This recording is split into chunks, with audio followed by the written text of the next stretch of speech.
boys and girls, and welcome to the concession stand here on the KB Radio Network. I am your host, Kevin Reed, and this is the review of Peacock's original film directed by the great action director John Woo, The Killer, which is a remake, but not the remake of the Michael Fassbender film that came out on Netflix last year entitled The Killer. No, this is a remake of the 1989 film directed by, you guessed it, John Woo, which starred Chow Yun-fat.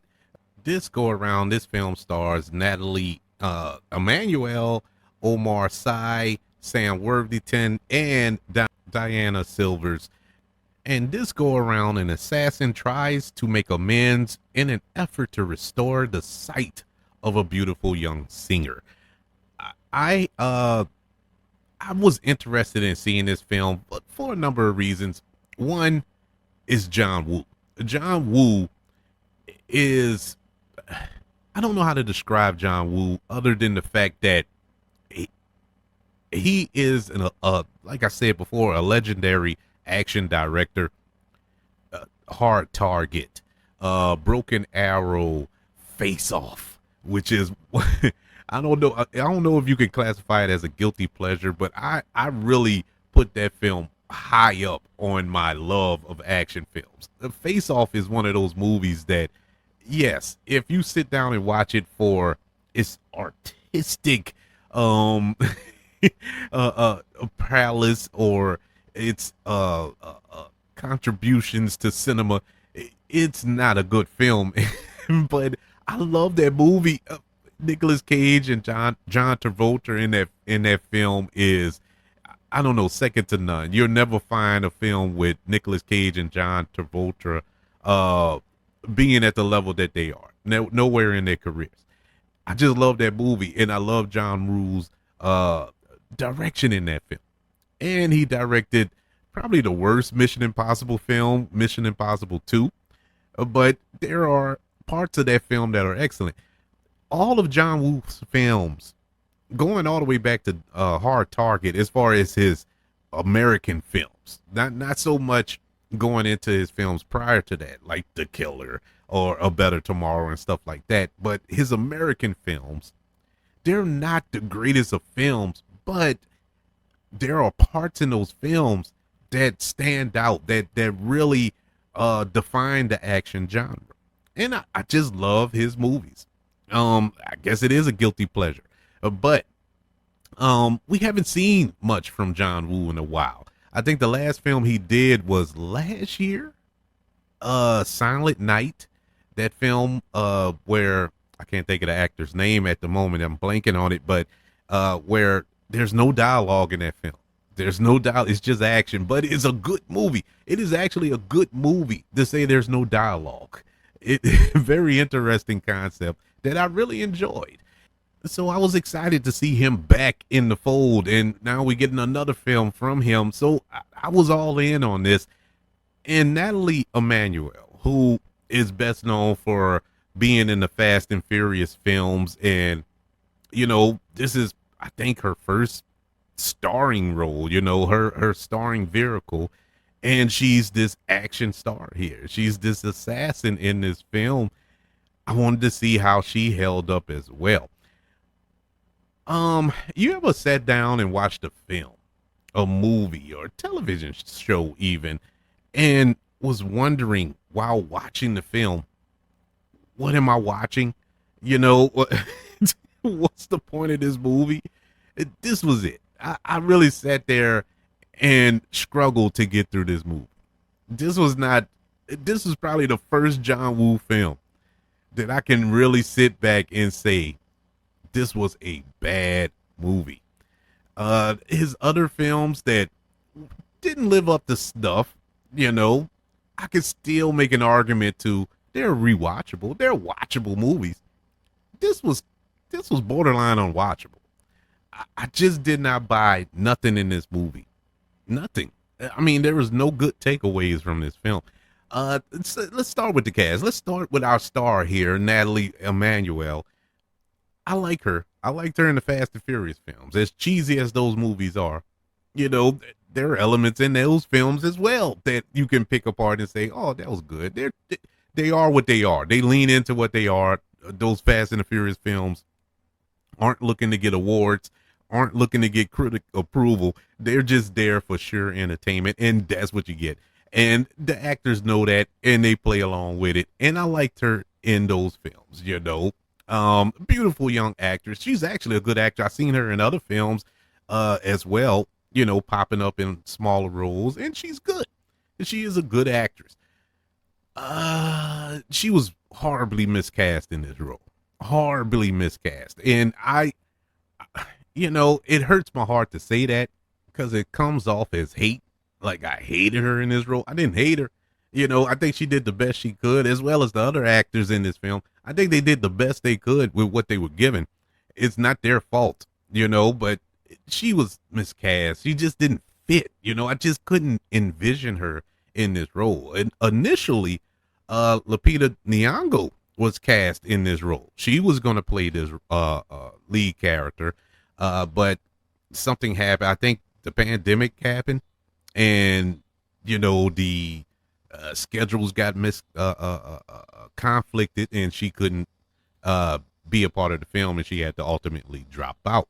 And you know, it would have been fun to see how she handled the role, but I, I don't think she could have saved it. To be honest with you, this was not a good film, and she suffered in it. Natalie Emmanuel suffered for it.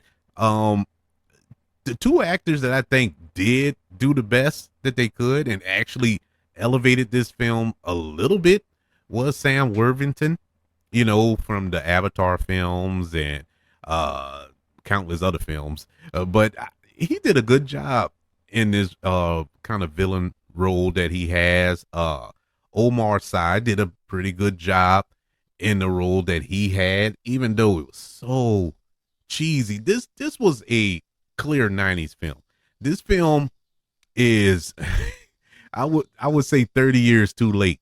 Had this film came out in 1994, I think it would be gangbusters. This would be one of those movies that would have took the world by storm back then. But now in 2024, no, not so much.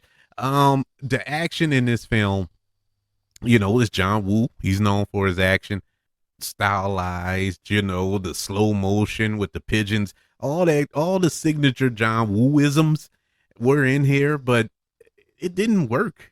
You know, it's so outdated, and it feels like John Woo is stuck in the 90s. He's stuck in that style of filmmaker. His style didn't elevate. It didn't grow up. It didn't mature over time. And, you know, you would think with him taking such a long break from making films, at least here in the States, I think his last film before Silent Night that came out last year, the last film that he made was like 20 years ago, Paycheck with Ben Affleck. I think that was what, 2003, somewhere up in there. That was his last American made film. He was making films in China over that time, so it wasn't like he wasn't working. You know, he was always working, but he didn't return to the States to make films until Silent Night and this film, The Killer. But it just seems like he hasn't grown as a director, and that hurts me to say, man. You know, because John Woo he's just one of those dudes, bro. When you see his name attached to a film, it brings excitement. You know, it's like if you see a film that's directed by Christopher Nolan, you know it's going to be a deep film. You know, he sells the movie. It doesn't matter who stars in it. He sells the movie. Quentin Tarantino, he sells the movie. Steven Spielberg, and on and on. You know, the names that are attached as the director would sell the movie. And John Woo, for a portion of his career, was like that. It didn't matter who was in the film. If it's a John Woo film, you're going to see it. And now, not so much. It breaks my heart.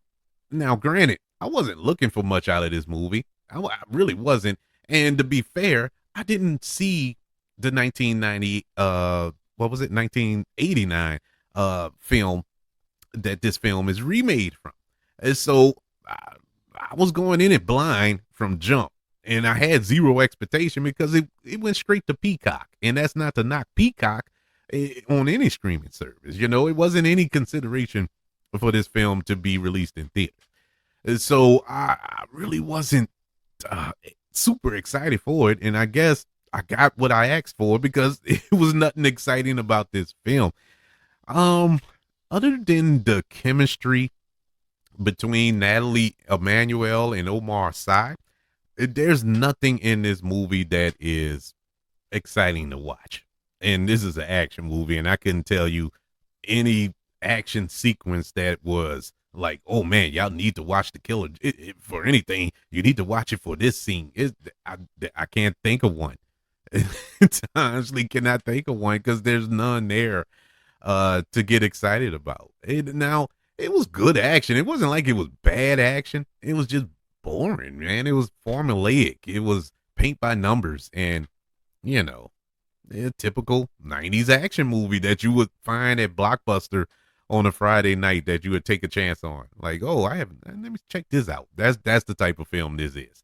It didn't move the needle for me at all, unfortunately. The Killer, which is currently on Peacock, directed by John Woo, gets a letter grade of a D plus. Yeah, it was it was hard to watch. I'm telling you, it was hard to watch this movie. um it took me a day. I had to stop and you know, 'cause I was bored. I actually fell asleep once, so I had to go back, rewind it, and find the spot that I went to sleep on and start it up again. And I fell asleep again, and I said, forget it. And I went ahead and just started it from the beginning so I can really grasp it. And it was just rough. It was a rough watch, but I got through it. I got through it, and I can honestly say I probably to be more accurate, will not be checking it out again unless there is absolutely nothing else left to watch on television. But that's just my humble opinion. I would love to know your opinion about The Killer, which is on Peacock. Did you like it? Did you love it? Or did you not watch it at all? Let me know by email, kbradiopodcast@gmail.com. You can also search for this show on all social media platforms. Just search for the KB Radio Network. Also, don't forget about YouTube. Subscribe to the KB Radio Network channel and like this video if you don't mind. Also, don't forget about the 5 stars, the reviews, and sharing this show if you're listening on Apple Podcasts, Spotify, iHeartRadio, wherever you are currently listening to the concession stand here on the KB Radio Network. Everybody, thank you for joining me for this review of The Killer. I want you all to know that I love you. Continue to love everyone, and until we speak again, you all be blessed.